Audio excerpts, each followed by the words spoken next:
నమస్కారం. జన్మకుండలి కార్యక్రమానికి స్వాగతం. మీ జాతక వివరాలు తెలుసుకోవడానికి స్క్రీన్ మీద కనిపిస్తున్న నెంబర్స్కి కాల్ చేయండి. వివరాలను అందించడానికి మనతో పాటు ఉన్నారు ప్రముఖ జ్యోతిష్యులు గురువుగారు సుద్దపల్లి నాగరాజ్ గారు. నమస్కారం గురుగారు. నమస్తే. ముందు మాటగా ఈరోజు ఏం తెలియజేయబోతున్నారు గురుగారు? ఈ ప్లానెటరీ సిస్టమ్ అనేటువంటిది మీకు అంత ముందుగా కూడా చెప్తున్నాను, ఇప్పుడు కూడా చెప్తున్నాను. ఇది చెప్పే వ్యక్తి యొక్క అవగాహన బట్టి, అంటే ఎదుటివాడు అర్థం చేసుకునే దాన్ని బట్టి. ఇది జ్యోతిష్యం అంటే మనకి సమస్య వచ్చినప్పుడు మనస్సు అనేటువంటిది గాఢాంధకారంగా మారిపోతుంది, అంటే ఎటు వెళ్ళాలో తెలియక మారిపోతుంది. అలాంటి టైంలో నువ్వు ఎటెళ్తే బాగుంటుంది అని చెప్పేదాన్ని నీ జీవితంలో వెలుగు నింపేదానికి మన పూర్వీకులు ఇచ్చినటువంటి అద్భుతమైనటువంటి శాస్త్రం జ్యోతిష్య శాస్త్రం. ఒక్కొక్కరు ఒక్కొక్కలాగా చెప్తారు. అయితే ఈ విద్య అనేటువంటిది మీ అందరి కోసం నేను ప్రతిరోజు కూడా ఇక్కడికి వచ్చి లైవ్ చేస్తూ ఉన్నాను. మీరు నా పర్సనల్ నెంబర్కి ఫోన్ చేయొద్దు దయచేసి, ఎందుకంటే నేను అంతకుముందు కూడా చెప్పున్నాను, ఇప్పుడు చెప్తున్నాను. దయచేసి నా పర్సనల్ నెంబర్కి ఫోన్ చేయొద్దు. ఎంతో అవసరం ఉంటే తప్ప నాకు ఫోన్ చేయొద్దు. ప్రతి ఒక్కరూ ఇక్కడికి వచ్చి మనం చేసే ప్రతి పని కూడా మనకు తెలిసిన పని ఊరికి చేయకూడదు, తెలియని పని జోల్లో అసలు వెళ్ళటకూడదు. కాబట్టి నాకు తెలిసినంత వరకు అందరిలాగా నేను చెప్పను, అదే చెప్తున్నాను. అంతకుముందు కూడా చెప్పాను, ఇప్పుడు చెప్తున్నాను. దయచేసి నా ఫీజు అన్నటువంటిది అది నా ఇష్టం. నేను అది రూపాయికి చెప్పుకుంటాను, 10 రూపాయలకు చెప్పుకుంటాను, 10 లక్షలకు కూడా చెప్పుకుంటాను. అది మీకు అనవసరం. అది మీరు ఇవ్వగలిగినటువంటి వాళ్ళు నాకు పర్సనల్ నెంబర్కి ఫోన్ చేసి మాత్రమే మీరు అడగండి, లేదంటే డైరెక్ట్గా లైవ్ కాల్ చేయండి. ప్రతిరోజు లైవ్ ఉంటుంది మీ అందరి కోసం. నేను ఇక్కడ లైవ్లో వచ్చి ప్రతిరోజు మీకు నేను చెప్పేదానికి సంసిద్ధుడై ఉంటాను. అయితే ఇక్కడ కొన్ని లక్షల మంది చేస్తారు దీనికి. అందులో ఎవరికి లక్ ఉంటే వాళ్ళకి కలుస్తుంది, అంతే తప్ప మాకు కలవట్లేదండి అని చెప్పి నేరుగా ఫోన్ చేసేసి ఇష్టం వచ్చినట్టు మాట్లాడితే మాత్రం ఊరుకునేది లేదండి. ఎందుకంటే ఆల్రెడీ ఇలాగ జరుగుతున్నాయి ప్రతిరోజు కూడా. ఇంట్లో అంతకుముందు కూడా చెప్పున్నాను, ఇంట్లో వాళ్ళు తప్ప ఇంకెవరు లేరు. వాళ్ళు ఫోన్లు ఎత్తినప్పుడు పిచ్చి పిచ్చిగా మాట్లాడితే మాత్రం ఒప్పుకునేది లేదు. చాలామంది చాలా మాటలు మాట్లాడుతున్నారు, అందుకే చెప్తున్నాను ఈ రోజున. ఈ విద్యను మీ అందరి కోసం నేను చెప్పేదానికి, మిగతా వాళ్ళ కాకుండా అది చేయాలి ఇది చేయాలి అని చెప్పేసి, ఈ కలియుగంలో నామం మాత్రమే ఇక్కడ మిమ్మల్ని కాపాడుతుంది. కాబట్టి కలియుగంలో ఎవరి జాతకానికి ఎటువంటి రకమైనటువంటి నామం ఉపయోగించుకుంటే వాళ్ళ జీవితం బాగుంటుందన్న ఉద్దేశంతో చెప్పడం జరుగుతుంది. అంతే. కొంతమంది ఇక్కడ నేను ఇలా చెప్తున్నాను అసూయతో కూడా పిచ్చి పిచ్చిగా ఫోన్లు చేసేవాళ్ళు ఉన్నారు, పెద్దవాళ్ళవి కూడా బుద్ధి లేకుండా. కాబట్టి దయచేసి అది చూసుకుంటే బాగుంటుంది. ఉన్నటువంటి విద్య ప్రపంచంలో అందరికీ ఉపయోగపడేదానికి, ఒకరి స్వార్థం కోసం మాత్రం కాదు. ఇది అందరూ ఉపయోగించుకునేదానికి మాత్రమే మన పూర్వీకులు ఇవ్వబడింది. అందువలన ఇక్కడ కూడా ఇక్కడే కాదు, నేను అంతకుముందు ఎన్నో ఛానల్లో పనిచేశాను, చేస్తున్నాను. అందరూ కూడా నన్ను తీసుకొచ్చి మరీ కూర్చోబెట్టుకుంటారు. ఎలా అంటే ఆ సబ్జెక్ట్ అలా చెప్తాను కాబట్టి, అంతేగాని ఊరికినే అందరిలాగా నేను ఇక్కడికి వచ్చి కూర్చొని చెప్పట్లేదు. దయచేసి ఈ శాస్త్రం మీద, ఈ శాస్త్రం పట్ల ఎవరికి అవసరం గౌరవం ఉన్నదో వారి మాత్రమే ఇక్కడికి ఫోన్ చేయండి. దయచేసి వాళ్ళకి నాకు తెలిసినంత వరకు ఈ జాతకంలో ఉన్నటువంటి దోషాలకు మీరు చేసుకునే విధంగా, మీ ఇంట్లో చేసుకునే విధంగా మీకు పరిహారం చెప్పడం జరుగుతుంది. ఫస్ట్ కాలర్ లైన్లో ఉన్నారు గురుగారు, మాట్లాడదాం. బాల త్రిపుర సుందరి గారు విజయవాడ నుంచి. నమస్తే అండి, చెప్పండి ఎవరి గురించి తెలుసుకోవాలి? ఆయన డేట్ ఆఫ్ బర్త్ చెప్పండి. ఆగస్టు 6, 88. టైం చెప్పండి. పుట్టిన ఊరు చెప్పండి. మాట్లాడండి గురుగారితో. చెప్పండి అమ్మా. నమస్తే అమ్మా. చెప్పండి.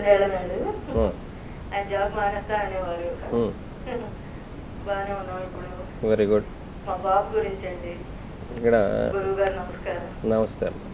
ఇక్కడ మీ అబ్బాయి యొక్క లగ్నం మీన లగ్నం, రాశి వృషభ రాశి, నక్షత్రం రోహిణి, నక్షత్రం 2వ పాదం. లగ్నం నుంచి 2వ ఇంట్లో, లగ్నంలో కుజుడు, 3వ ఇంట్లో గురువు, అలాగే చంద్రుడు ఉచ్చస్థితిలో, 4వ ఇంట్లో శుక్రుడు, పంచమంలో రవి బుధుడు, అలాగే 6వ ఇంట్లో కేతు, దశమ శని ఒకరించి 12వ ఇంట్లో రాహు ఉన్నటువంటి జాతకం మీ అబ్బాయిది. ఇక్కడ జాతక స్థానంలో ప్రస్తుతం రాహు మహాదశ జరుగుతుంది. ఈ రాహు వచ్చేసి జన్మజాతకంలో ఉన్నటువంటి ఈ రాహు 12వ స్థానంలో, అందులో కూడా కుంభంలో అద్భుతమైనటువంటి భోగభాగ్యాలు ఇస్తాడని చెప్పి శాస్త్రం చెప్తుంది. పరాశరులు వారు ఆ రోజు అలాగే చెప్పారు, అందుకని మీకు ఇలా చెప్పడం జరుగుతుంది. అయితే అందులో కూడా ఎక్కడ ఏ నక్షత్రంలో ఉన్నాడు? గురువు యొక్క నక్షత్రంలో ఉన్నాడు. అయితే ఈ జాతకంలో గురువు పరాక్రమ స్థానంలో చంద్రునితో కూడా చేరి ఉన్నటువంటి జాతకం. విద్యాస్థానంలో శుక్రుడు, విద్యాస్థానాధిపతి అయినటువంటి వాడు బుధుడు పంచమ స్థితిలో. ఇలా జాతకంలో బాగానే ఉంది. ఎటువంటి ఇబ్బందులు అన్నటువంటి ఎంత పెద్ద ఇబ్బందులు ఏమి లేవమ్మా. జాతకం అన్న తర్వాత 1-2 ఇబ్బందులు ఉంటూనే ఉంటాయి. కాబట్టి ఇక్కడ జాతకరీత్యా రాహు మహాదశలో రవి రేపు అంటే 2017 ఏప్రిల్ 26 తర్వాత నుంచి వస్తుంది. ఇక్కడ మాత్రం కొద్దిగా 2018 వరకు జాగ్రత్తగా ఉండాలి. ఇక్కడ సప్తమ స్థానాధిపతి అయినటువంటి బుధుడు పంచమంలో, మాతృస్థానాధిపతి కూడా ఇక్కడ పంచమంలో ఉన్నాడు. ఒక జాతకంలో వివాహ సంబంధంగా ఇక్కడ ప్రయత్నాలు అనేటువంటివి మీరు చేసుకోవచ్చును. ఎందుకంటే అసంగస్థ దోషంలో ఉన్నందువలన. అయితే రవి బుధుల యొక్క అసంగస్థ దోషం అది పెద్దగా పరిగణలోకి తీసుకోరు మన వాళ్ళు. అందువలన ఇక్కడ జాతక రీత్యా ఇప్పుడు 2017 ఏప్రిల్ 26 లోపుగా వివాహ సంబంధమైనటువంటి సమస్యలు ఏవైనా ఉంటే వాటికి పరిష్కార మార్గం దొరుకుతుంది. కాకపోతే ఇక్కడ శుక్రుడు జాతకరీత్యా అష్టమాధిపతి కూడా మాతృస్థానంలో ఉండటం, సప్తమాధిపతి అయినటువంటి బుధుడు పంచమ స్థితిలో ఉన్నటువంటి స్థితి కాబట్టి రేపు సెప్టెంబర్ నుంచి ఫిబ్రవరి 21 మధ్యలో వివాహ సంబంధమైన ఏదైనా సమస్య ఉంటే అది తొలగేదానికి అవకాశం ఉంది. వృత్తిరీత్యా మాత్రం ఇక్కడ గోచార రీత్యా గురువు మారిన తర్వాత, పంచమ స్థితికి గురువు వచ్చిన తర్వాత ఖచ్చితంగా వృత్తిరీత్యా ఇతనికి బాగుండేదానికి అవకాశం. మరొక కాలర్ లైన్లో ఉన్నారు గురుగారు. కుమారి గారు నెల్లూరు నుంచి. నమస్తే అండి, చెప్పండి ఎవరి గురించి తెలుసుకోవాలి? నమస్తే అమ్మా, మా పాప గురించి. డేట్ ఆఫ్ బర్త్ చెప్పండి. జూలై 18 రాత్రి 11:30. జూలై 18 ఏ ఇయర్ అండి? రాత్రి 11:30. ఏ సంవత్సరం చెప్పలేదు మీరు? 1989 అక్క. 89. జూలై 18, 1989 రాత్రి 11:30 అవునమ్మా. ఏ ఊర్లో పుట్టారండి? నెల్లూరులోనే. మాట్లాడండి గురుగారితో. గురువుగారు నమస్తే. గురువుగారు నమస్తే అమ్మా, చెప్పండి చెప్పండి. ఈ పాపకి వివాహం ఒకసారి అయ్యి అబ్బాయి నరసింహపురు అని ఆగిపోయింది. గురువు గారు బీటెక్ చేసింది, ఉద్యోగం చేస్తుంది ప్రస్తుతానికి. మళ్ళీ పునర్వివాహం ఎప్పుడు అవుతుంది? అమ్మాయికి సంతానం అదంతా ఎట్లా ఉంటుంది? జాతకం దోషాలు ఏమవుతున్నాయి? జాతకంలో దోషం పోయిందమ్మా, కానీ పునర్వివాహం అన్నది ఈ సంవత్సరం లేదమ్మా. నెక్స్ట్ ఇయర్ నవంబర్ తర్వాత నుంచి ఈ పాప జాతకంలో వివాహం అనేటువంటిది ఉన్నటువంటి జాతకం. కాబట్టి ఉత్తరాషాఢ నక్షత్రం ఈ పాపది మకర రాశి. వచ్చే సంవత్సరం నవంబర్ తర్వాత నుంచి ఈ పాప జాతకంలో అద్భుతమైనటువంటి వివాహ యోగం ఉన్నటువంటి జాతకం. సంతానం కూడా ఉన్నది, కంగారు పడాల్సిన అవసరం. మరొక కాలర్ లైన్లో ఉన్నారు గురుగారు. సాయిబాబా గారు విజయవాడ నుంచి. నమస్తే అండి సాయిబాబా గారు. నమస్కారం అండి. నమస్తే, చెప్పండి. బ్రదర్ గురించి అడుగుతున్నానండి. డేట్ ఆఫ్ బర్త్ చెప్పండి. 13/10/1993. 93. టైం చెప్పండి. ఈవినింగ్ 5:20 అండి. ఈవినింగ్ 5:20. ఏ ఊర్లో పుట్టారండి? విజయవాడ దగ్గర అండి, పల్లెటూరు. మాట్లాడండి గురుగారితో, మీ సందేహం చెప్పండి. నమస్కారం గురుగారు. నమస్తే అండి, చెప్పండి. మా తమ్ముడు గురించి గురుగారు. మా తమ్ముడు ఎంటెక్ చేస్తున్నాడు గురుగారు. Very good. క్యాంపస్ లో జాబ్ వస్తుందా, ఫ్యూచర్ ఎలా వస్తుందని. ఇక్కడ జన్మజాతకంలో దశమాధిపతి గురువు అష్టమంలో కూర్చొని ఉన్నాడు. ఇక్కడ అందులో శత్రు రాశిలో ఉన్నాడు. దానివలన ఒకవేళ ఉద్యోగం వచ్చినా ఇతను చేయడు. తన యొక్క తెలివితేటలు అనుకోండి, లేకపోతే ఇంకొక స్వయంకృత అపరాధం అనుకోండి, దానివలన తను ఇబ్బంది పెట్టుకుంటాడు తనని తాన్ని. ప్రస్తుతం రాహు మహాదశ జరుగుతుంది. రాహు నీచ స్థితిలో ఉన్నటువంటి జాతకం. అందులో కూడా శుక్రుడు, రాహు, కేతులు 3 గ్రహాలు కూడా నీచ స్థితిలో ఉన్నటువంటి జాతకం. అందులో 7.5 సంవత్సరం శనిలో ఇప్పుడు జరుగుతుంది. స్వాతి నక్షత్రం, ఇక్కడ ఉత్తర ఫల్గుని నక్షత్రం కదా, అర్ధాష్టమ శని జరుగుతుంది. ఈ అర్ధాష్టమ శని జనవరి వరకు ఉంటుంది. ఉత్తర ఫల్గుని 1వ పాదం సింహరాశి కాబట్టి జనవరి లోపుగా జరిగేటువంటి క్యాంపస్లో ఒకవేళ వచ్చిన తర్వాత క్యాంపస్ సెలక్షన్ అయినా కూడా మళ్ళీ పిలవరు, ఉద్యోగానికి పిలవాలి కదా. రిజెక్ట్ చేసిన ఆశ్చర్యపోవాల్సిన అవసరం లేదు ఈ అబ్బాయి జాతక రీత్యా. ఇక్కడ జాతకంలో అతనికి ఉద్యోగం అనేటువంటిది నెక్స్ట్ ఏప్రిల్ తర్వాత, అంటే 2017 ఏప్రిల్ తర్వాత తను ఏదైనా ఒక కంపెనీలో సెలెక్ట్ అయ్యేదానికి అవకాశం. మరొక కాలర్ లైన్లో ఉన్నారు గురుగారు. నాగరాజు గారు ఒంగోలు నుంచి. నమస్తే అండి, చెప్పండి ఎవరి గురించి తెలుసుకోవాలి? డేట్ ఆఫ్ బర్త్ చెప్పండి. నవంబర్ 14, 1984. టైం చెప్పండి. 5:50. అవును. పుట్టిన ఊరు చెప్పండి. ఒంగోలు. మాట్లాడండి గురువుగారితో. నమస్తే గురుగారు. నమస్తే అండి, చెప్పండి. జాబ్ మ్యారేజ్ ఏంటండి? జాబ్ మ్యారేజ్ గురించి. వివాహ సంబంధంగా అలాగే వృత్తి సంబంధంగా. ఇక్కడ మీ జన్మ లగ్నం వచ్చేసి వృషభ లగ్నం, రాశి వచ్చేసి కర్కాటక రాశి, పుష్యమి నక్షత్రం 1వ పాదం. లగ్నంలో రాహు అనేటువంటి గ్రహం ఇక్కడ ఉచ్చ స్థితిలో, 3వ ఇంట్లో చంద్రుడు, అలాగే 6వ ఇంట్లో శని ఉచ్చలో, రవి నీచ స్థితిలో, సప్తమ కేతు బుధునితో, తర్వాత అష్టమంలో గురువు స్వస్థానంలో శుక్రునితో, 9వ ఇంట్లో కుజుడు ఉచ్చ స్థితిలో. ఇక్కడ 4 గ్రహాల ఉచ్చ స్థితి, 2 గ్రహాల స్వస్థానము, అలాగే ఒక గ్రహం నీచ స్థితిలో, ఇంకొక గ్రహం శత్రురాశిలో, 2 గ్రహాలు శత్రురాశిలో ఉన్నటువంటి జాతకం మీద ఇక్కడ. అయితే ఇక్కడ జన్మజాతక రీత్యా బుధ మహాదశ అయిపోతుంది రేపు సెప్టెంబర్ 15కి కేతు దశ వస్తుంది. ఈ కేతు సప్తమంలో ఉన్నాడు ఇక్కడ. రేపు సెప్టెంబర్ 23 నుంచి వివాహ యోగం అనేటువంటిది ఉన్నది, మీరు ప్రయత్నం చేసుకోనవచ్చును.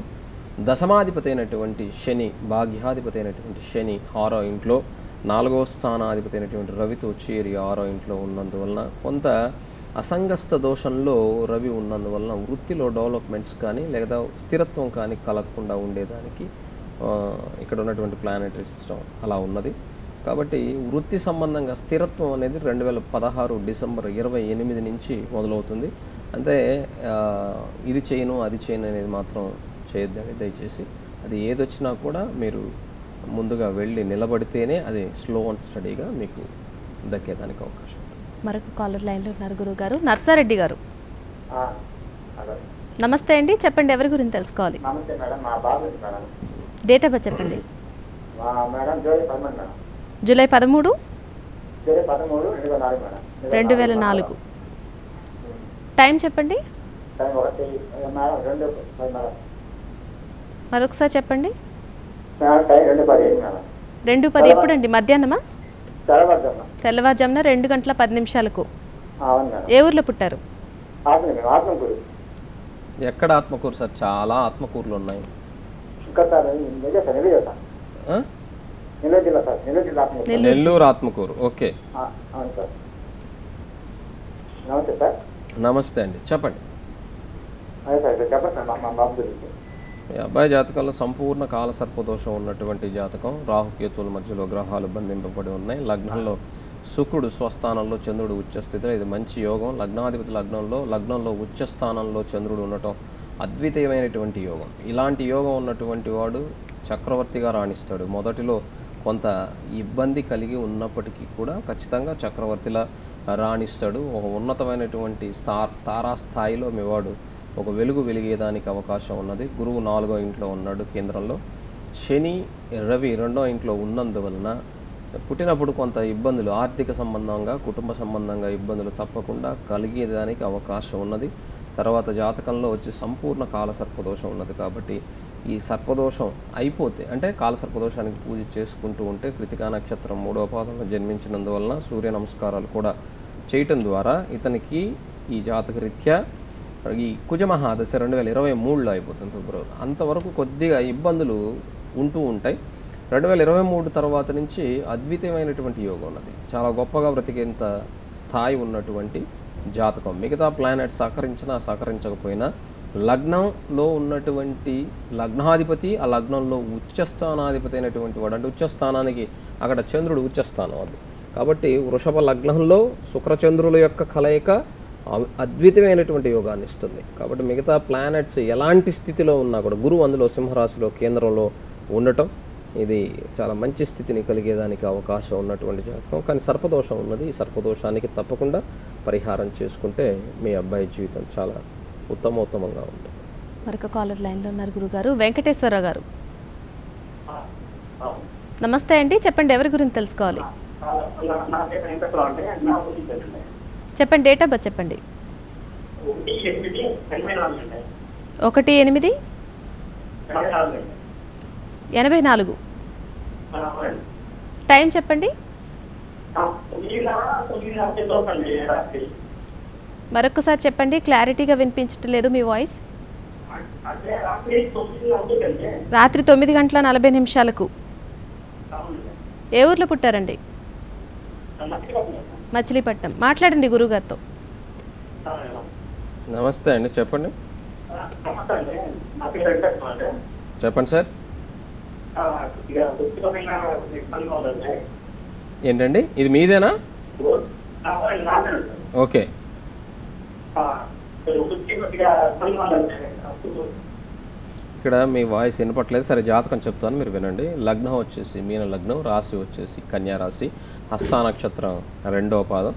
లగ్నం నుంచి 3వ ఇంట్లో రాహు, పంచమంలో రవి శుక్రులు, 6వ ఇంట్లో బుధుడు, సప్తమ చంద్రుడు, అష్టమ శని కుజులు, 9వ ఇంట్లో కేతు, 10వ ఇంట్లో గురువు. అద్భుతంగా చాలా అద్భుతంగా వక్రించి ఉన్నప్పటికీ కూడా ఈ గురువు తన స్వస్థానంలో 10వ ఇంట్లో చాలా చాలా చక్కగా ఉన్నందువలన తప్పకుండా ఇది హంసయోగము, చాలా అద్భుతమైనటువంటి గజగేసరి యోగము, ఇలాంటి మంచి యోగాలు ఉన్నటువంటి జాతకం.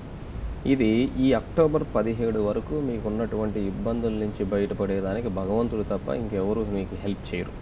ఎందుకంటే జాతకంలో ఉన్నది చెప్పటం వరకే నా డ్యూటీ. ఇక్కడ డాక్టరు వైద్యం చేసేదానికి ఆయనకు తెలిసినటువంటి దాన్ని సర్వ విధాల ప్రయత్నం చేస్తుంది. ఫైనల్లీ ఆపరేషన్ తప్పదు అనుకున్నప్పుడు ఒక పేపర్ మీద డిక్లరేషన్ ఫామ్ మీద సంతకం పెట్టించుకుంటారు మన చేత. అంటే ఆపరేషన్ అయ్యేటప్పుడు ఇన్ కేసు ఏదైనా పొరపాటు జరిగితే ఆ వ్యక్తి మరణిస్తే నాకు ఎటువంటి సంబంధం లేదు అని చెప్పేసి కావాలని ఆయన చేయడు. అలాగే జాతకం చెప్పేటప్పుడు కూడా మేము ఎవరికైనా సరే, మేమేం దేవుళ్ళం కాదు ఇక్కడ. అలా అని చెప్పి మేము ఎవరికి చెప్పట్లేదు. మా దగ్గరకు రమ్మని, నేనైతే అసలు నా దగ్గరకు రమ్మని నేను చెప్పను, రావద్దనే చెప్తాను. షోకే కాల్ చేయమని చెప్తాను. షోలో కాల్ కలవలేదంటే నేరుగా ఇంటికి ఫోన్ చేసేస్తారా? ఒకవేళ అపాయింట్మెంట్ ఇవ్వలేదంటే ఇంకా ఇంట్లో వాళ్ళని అందరినీ తిట్టేస్తారా? అంతా మీ ఇష్టమనా? సభ్యత సంస్కారం తల్లిదండ్రులు కనంగానే సరిపోదు, ఎంటెక్లు ఎంఏలు చదివిస్తే సరిపోదమ్మా. వాళ్ళని ఎక్కడెక్కడో వెళ్ళి విదేశాల్లో పెట్టి కూడా చదివిస్తూ ఉంటారు. అంత మాత్రం చేత అది సంస్కారం కాదు. అది ఎదుటివాడు, మీరు నా దగ్గరకు రమ్మని నేను చెప్పట్లేదు. నా అవసరం మీకు ఉన్నప్పుడు బతిలాడుకోవాలి. ఒకవేళ నేను నా ఫీజు ఇవ్వలేకపోతే గురువుగారు నేను అంత ఇవ్వలేనంటే ఎంతోమందికి ఫ్రీ సర్వీస్ చేసినటువంటి వాడిని నేను. కాబట్టి దయచేసి నా పర్సనల్ నెంబర్కి ఫోన్ చేస్తే ఒళ్ళు దగ్గర పెట్టుకొని మాట్లాడితే బాగుంటుంది. ఇక మీ వాడి జాతకంలో వచ్చేసి ఎందుకు ఇంతగా చెప్తున్నానంటే అంతగా హర్ట్ చేస్తున్నారు ఫోన్ చేసి. లైవ్ షోస్ మాకేం ఇదే కొత్త కాదు. ఎందుకంటే నేను ఎవరిని కూడా మిగతా వాళ్ళలాగా మీకు 1000 రూపాయలు ఫీజు అని చెప్పి అది యజ్ఞం చేయాలా, హోమం చేయాలా, అది చేయాలా, ఇది చేయాలని చెప్పి మీ దగ్గర నేను తీసుకోవట్లేదు. నా ఫీజు నచ్చితే అకౌంట్లో వేసి మాట్లాడమని చెప్తున్నాను. ఎందుకంటే ఇది నాకు భగవంతుడు ఇచ్చినటువంటి విద్య, ఇది నేను ప్రొఫెషన్గా వాడుకుంటున్నాను. నేను ఇక్కడికి వచ్చి నిక్కచ్చిగా చెప్తున్నాను, ఎదుటి వాళ్ళకు కూడా అర్థమయ్యే విధంగా, ఇది సైంటిఫిక్గా ఏ విధంగా ఉంటుంది, ఏ విధంగా ఉంటే ప్లానెటరీ సిస్టమ్ ఉంటుంది అనేది మీకు అందరికీ అర్థమయ్యే విధంగా చెప్తున్నాను. ఇక్కడ మీ జాతకంలో సార్ రేపు అక్టోబర్ 17 నుంచి గురు మహాదశ వస్తుంది. ఈ గురుదశ 16 సంవత్సరాలు ఉంటుంది. ఇది దశమంలో గురువు ఉన్నందువలన మీరు చేసేటువంటి వృత్తి అది ఏదైనా సరే అమోఘంగా పైకి వచ్చేదానికి అవకాశం ఉంటుంది. కాబట్టి భగవంతుని ఆరాధన చేసుకోవటం తప్ప ఇంకొకటి మార్గం లేదు మీ దాంట్లో. మరొక కాలర్ లైన్లో ఉన్నారు గురుగారు. సుజాత గారు విశాఖపట్నం నుంచి. నమస్తే అండి. నమస్తే అండి, చెప్పండి ఎవరి గురించి తెలుసుకోవాలి? మా పాప గురించి తెలుసుకోవాలండి. డేట్ ఆఫ్ బర్త్ చెప్పండి. 15th చెప్పండి. 2nd 1988 అండి. టైం చెప్పండి. సాయంకాలం 4:25 అండి. 4:25. ఏ ఊర్లో పుట్టారండి? కాకినాడ అండి. మాట్లాడండి గురుగారితో. అయ్యా నమస్తే గురుగారు. నమస్తే అమ్మా. అయ్యా మా పాప గురించి తెలుసుకోవాలని చేశానండి. పాప కొంచెం అంటే మీ అమూల్యమైన సలహా కోసం ఆపదలో ఉన్నాను, చేశాను. పాప లవ్ మ్యారేజ్ చేసుకుని వెళ్ళిపోయిందండి. అలాగే అమ్మా. తను తిరిగి వస్తుందా అది ఏంటి మీ సలహా కోసం. పెద్ద పాప విషయంలో కూడా మీ సలహాతోనే నేను ముందుకెళ్ళాను. సంతోషంగా ఉందండి పాప. ఇక్కడ పాప గురించి అండి. ఇక్కడ ఈ పాప దాంట్లో అమ్మ సప్తమంలో చంద్రబుధుల యొక్క కలయిక ఉంది. అది దోషం అని అంతకుముందు మీరు అడిగారో లేదు నాకైతే తెలియదు. సప్తమ చంద్రబుధుల యొక్క కలయిక అది అంత మంచిది కాదు. లగ్నాధిపతి సప్తమంలో వ్యయాధిపతితో చేరి ఉంటే అది అంత మంచిది కాదు. ఫ్యూచర్లో తనకే అది ఇబ్బంది. ఈ ఫిబ్రవరి 13 తర్వాత నుంచి తను అన్ని విధాలా కొంచెం నష్టపోయేదానికి అవకాశం ఉంది. తను తిరిగి రావాలని, భర్తతో కలిసి ఉండాలని ఎవరైనా కోరుకుంటూ తిరిగి రావాలంటే అక్కడ వాళ్ళిద్దరు కలిసి వస్తే సంతోషం. కానీ ఇక్కడ జాతకరీత్యా ఈమె జాతకంలో దోషం ఉన్నదమ్మా, దానివల్లనే అలా జరగటం జరిగింది. కానీ ఈ వ్యయాధిపతి అయినటువంటి బుధుడు సప్తమంలో ఉన్నందువలన, అందులో చంద్రునితో కూడా కలిసి ఉన్నందువలన ఇది చాలా ప్రమాదకరమైనటువంటి దోషం. దానివలన నష్టపోయేది పాపే. కాబట్టి ఆమె తెలుసుకుంటే సంతోషం. అంటే వాళ్ళిద్దరు బాగుంటే సంతోషం. కానీ ఇక్కడ జాతకంలో అష్టమంలో రవి రాహువుల కలయిక ఉండటం కూడా అంత మంచిది కాదు. ఇక్కడ జాతకరీత్యా ఒక శుక్రుడు మాత్రం అద్భుతంగా భాగ్యరాశిలో ఉచ్చ స్థితిలో, అలాగే దశమంలో గురువు, ఈ 2 ప్లానెట్స్ చాలా బాగున్నాయి. వాళ్ళిద్దరు బాగుండాలని కోరుకుంటాం. ఎందుకంటే అది చంద్రుడు బుధుడు దోషంలో ఉన్నారు. కాబట్టి ఆ బుధ చంద్రులు ఇద్దరికీ కూడా మీరు పరిహారం కింద నవగ్రహాల చుట్టూ ఆమె వెళ్ళి చేయాలి. యాక్చువల్గా ఆమె చేయదు కాబట్టి తల్లిగా మీరు ఏదైనా భగవంతుని అడిగితే ఏదైనా ప్రయోజనం ఉండేదానికి అవకాశం ఉంటుంది. అది ఫిబ్రవరి 13 తర్వాత. మరొక కాలర్ లైన్లో ఉన్నారు గురుగారు. పద్మ గారు మార్కాపురం నుంచి. నమస్తే నమస్తే అండి, చెప్పండి ఎవరి గురించి తెలుసుకోవాలి? బాబు గురించి అండి. డేట్ ఆఫ్ బర్త్ చెప్పండి. 11వ తేదీ 6వ నెల 95. 11/6/95. టైం చెప్పండి. 11:30 నుంచి 12 గంటల మధ్యలో ఉదయం. ఏ ఊర్లో పుట్టారండి? మార్కాపురం అండి. మాట్లాడండి గురుగారితో, మీ సందేహం ఏంటో చెప్పండి. నమస్తే గురువు గారు. నమస్తే అమ్మా. మా బాబు గురించి బీటెక్ అయిపోయిందండి. ఓకే అమ్మా. ఏ దోషాలు ఉన్నాయో పరిహారాలు జాబ్ గురించి అందులో అనుకుంటున్నానండి. జాబ్ వచ్చేసమ్మా వస్తుంది, కానీ ఫిబ్రవరి వరకు వెయిట్ చేయాలి. జాతకంలో విద్యా సంబంధంగా తనకు ఉన్నటువంటి విద్యకు సంబంధించినటువంటి ఉద్యోగం కానీ, లేదా ఏదైనా సరే చిన్న ఉద్యోగం, మన వాళ్ళు వచ్చేసి బీటెక్ చేశాను నాకు 30,000 జీతం కావాలని కుదరదు. 10,000 జీతం అయినా సరే వెళ్ళి జాయిన్ అయితే అది త్వరగా వచ్చేదానికి అవకాశం ఉంటుంది. కానీ జాతకంలో 2019 వరకు కూడా, సెప్టెంబర్ 19 వరకు కూడా ఇతని జాతకంలో ఇబ్బందులు ఉంటూనే ఉంటాయి. కానీ నెక్స్ట్ ఇయర్ ఫిబ్రవరి నుంచి, అంటే 2017 ఫిబ్రవరి 17వ తారీఖు నుంచి ఒక అవకాశం ఉన్నది. వెళ్ళి అది చేస్తూ నిలబడితే కరెక్ట్గా 2.5 సంవత్సరంలో మంచి ఉన్నతమైనటువంటి స్థితికి వెళ్ళేదానికి అవకాశం ఉంది. మరొక కాలర్ లైన్లో ఉన్నారు గురుగారు. సత్యనారాయణ గారు. కాల్ కట్ అయింది గురుగారు. అలాగే ఎందుకు మీ ఇలా చెప్తున్నానంటే, నేను ఎవరిని కూడా హర్ట్ చేయాలని చెప్పట్లేదమ్మా. నేను అసలు నా దగ్గరికి ఫోన్ చేయొద్దని చెప్తాను. అది అత్యవసరమైనటువంటి వాళ్ళ కోసం మాత్రమే నేను చెప్పాను. ఇక్కడ మీ అందరి కోసం ప్రతిరోజు వస్తున్నాను, ప్రతిరోజు లైవ్ చేస్తున్నాను, ప్రతిరోజు ఇక్కడ రెమెడీస్ చెప్తున్నాను. ఇంకొక విషయం, మీ అందరి జీవితాలు నేను మారుస్తానో లేకపోతే మిగతా వాళ్ళలాగా నా దగ్గరికి రండనో నేను చెప్పను. నేనుగా మీ జాతకాల్లో ఉన్నటువంటి వాటిని నేను మార్చలేను.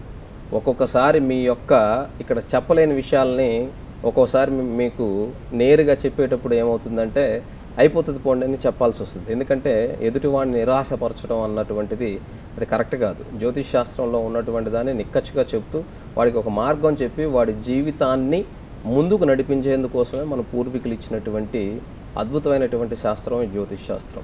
అందులో అందరూ కరెక్ట్గా చెప్పాలి అంటే అది కొంతమందికి ఒక్కొక్కసారి నేను చెప్పేటప్పుడైనా అనాలిసిస్ చేసేటప్పుడు నేను కూడా ఒక 10% మెంబర్కి తప్పు చెప్పి ఉండొచ్చు. అంత మాత్రం చేత మీకు మేమేం ద్రోహం చేయలేదు. ఇంటికి ఫోన్ చేసి అది సభ్యతా సంస్కారం లేకుండా మాట్లాడితే చదువుకున్నంత మాత్రం సంస్కారం ఉంటుంది అనుకున్నాను. చదువుకుంటేనే సంస్కారం ఉండదు నిజంగానే. ఇంట్లో తల్లిదండ్రులు బిడ్డలకి ఎలా నేర్పుతున్నారో నాకైతే అర్థం కాదు. మీ ఇష్టం వచ్చినట్టుగా మీరు నా కాడికి మిమ్మల్ని నేను రమ్మని చెప్పట్లేదు, రావద్దు కూడా దయచేసి. ఇక్కడ ఛానల్లో వస్తున్నాను, ఇక్కడ కాల్ చేయండి. మీకు ఏదైనా సమస్య ఉంటే కాల్ కలిసినప్పుడు మీకు పరిష్కారానికి పరిహారం చెప్తాను. దయచేసి మాత్రం ఫోన్ మాత్రం చేయొద్దు. మరొక కాలర్ లైన్లో ఉన్నారు గురుగారు. లక్ష్మి గారు. నమస్తే అండి లక్ష్మి గారు. నమస్తే అండి. నమస్తే, చెప్పండి ఎవరి గురించి తెలుసుకోవాలి? మా బాబు గురించి అండి. డేట్ ఆఫ్ బర్త్ చెప్పండి. 7వ తారీఖు మే నెల అండి. చెప్పండి. 1990 అండి. టైం చెప్పండి. టైం ఉదయం 7:40 అండి. ఏ ఊర్లో పుట్టారండి? అవునండి. మాట్లాడండి గురుగారితో. నమస్తే అండి గురుగారు. నమస్తే అమ్మా, చెప్పండి. మా బాబు గురించి అండి. ఇప్పుడు మీ బాబు గురించి ఏం తెలుసుకోవాలనుకుంటున్నారమ్మా? తను అంటే జాబ్ కోసం అంటే సంపాదించుకున్న వరకు అవ్వట్లేదు. 2 సార్లు విదేశాలు వెళ్ళి ఏం సంపాదించుకున్నాను వచ్చేసాడండి. చాలా ఖర్చు పెట్టాం. తను అప్పుల్లో ఉన్నాడు. అది ఎప్పుడు సంపాదన మొదలవుతుంది, ఏమన్నా దోషాలు అంటే చెప్తారేనండి? సర్పదోషం ఉందమ్మా, కాల సర్పదోషం. ఒక చంద్రుడు మాత్రమే బయట ఉండే, మిగతా గ్రహాలన్నీ రాహుకేతుల మధ్యలో ఉన్నాయి. ఏది చేయాలనుకున్నా కూడా అది కొంత వెనకపోయేదానికి అవకాశం ఉంది. కాబట్టి కాళహస్తిలో రాహుకేతు పూజ చేసుకుంటూ తిరువన్నామలలో 3 పౌర్ణములకి స్వామివారి గిరి ప్రదక్షిణ చేసి స్వామివారిని దర్శనం చేసుకోమని చెప్పండి. దానివల్ల భగవంతుని యొక్క అనుగ్రహంతో మంచి జరుగుతుంది అబ్బాయి జాతకానికి. మరొక కాలర్ లైన్లో ఉన్నారు గురుగారు. శ్రీనివాస్ గారు హైదరాబాద్ నుంచి. నమస్తే అండి శ్రీనివాస్ గారు, మాట్లాడండి. చెప్పండి. డేట్ ఆఫ్ బర్త్ చెప్పండి. ప్రవీణ్ కుమార్ అమ్మ. డేట్ ఆఫ్ బర్త్ చెప్పండి. 17/2/1977. 17/2/1977. ఉదయం 7:35 ఎక్కడ పుట్టారండి? వరంగల్ జిల్లాలోని ములుగు గనుపు. మాట్లాడండి గురుగారితో. చెప్పండి సార్. నమస్కారం గురుగారు. నమస్తే శ్రీనివాస్ గారు, చెప్పండి. నేను బాబు గురించి కనుక్కుంటామని ఆయన కొంచెం చిన్న బిజినెస్ మొదలు పెట్టుకున్నాను, కానీ ఏం చక్కగా జరగటం లేదు. దానివల్ల ఏమన్నా ఎంత ఉందని చెప్తాను. ఇక్కడ మీ అబ్బాయి జాతకంలో వృత్తి స్థానాధిపతి అయినటువంటి కుజుడు వ్యయంలో ఉచ్చ స్థితిలో అష్టమాధిపతితో చేరి, అలాగే 6వ స్థానాధిపతితో చేరి, 6వ స్థానాధిపతి 12వ ఇంట్లో ఉండొచ్చు, కానీ వృత్తి స్థానాధిపతి అయినటువంటి కుజుడు ఉండరాదు. దానివల్లనే ఇక్కడ జాతకంలో ఇబ్బందులు కలుగుతున్నాయి. 2017 ఫిబ్రవరి 6వ తారీఖు వరకు గురు మహాదశలో కుజుడు ఉంటుంది, ఆ తర్వాత రాహు వస్తాడు. ఈ రాహు జాతకంలో భాగ్యరాశిలో ఉన్నాడు. కాబట్టి వ్యాపారం చేసే దాంట్లో కూడా మీకు ఆ వ్యాపారం తెలిసినా తెలియకపోయినా మీరు వెళ్ళి కూర్చుంటే, అంటే తండ్రి వెళ్ళి కూర్చుంటే తప్పకుండా అది సక్సెస్ అయ్యేదానికి అవకాశం ఉంటుంది. అందులో భాగ్యాధిపతి ధనస్థానంలోనూ ధనాధిపతి పరాక్రమ స్థానంలోనూ ఉన్నటువంటి జాతకం కాబట్టి తప్పకుండా మీరు వెళ్ళి కూర్చుంటే ఆ బిజినెస్ అనేటువంటిది మీ అబ్బాయి జాతకరీత్యా మీ అబ్బాయికి మూవ్ అయ్యేదానికి, అంటే సూపర్ డూపర్గా సక్సెస్ అవుతుంది కాదు, కనీసం తను పెట్టుబడితో పాటు తనకు కావాల్సినటువంటి వనరులను సమకూర్చుకునేంతగా అది డెవలప్ అయ్యేదానికి అవకాశం. కాలర్స్ అందరికీ చాలా చక్కగా జాతక వివరాలు అందించారు గురుగారు, ధన్యవాదాలండి. నమస్తే. ఇది నాటి జన్మకుండలి కార్యక్రమం. తిరిగి రేపటి కార్యక్రమంలో మళ్ళీ కలుసుకుందాం. నమస్కారం.